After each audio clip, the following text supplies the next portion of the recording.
10 விரலையும் நான் அவனுக்கு கொடுத்துட்டேன். அப்படின்னா இட்டாதோரிக்குள்ள கிட்டத்தட்ட 15 விரல்கள் இருக்கணும்னு அர்த்தம்.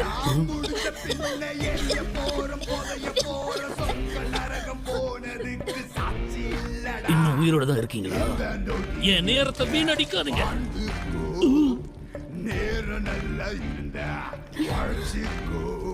உனக்கு ஒரு நொடி தான் கொடுப்பேன். கையை விடுற.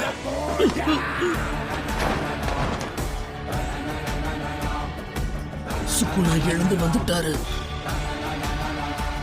தலை நிமிர்ந்து பாக்குறீங்க.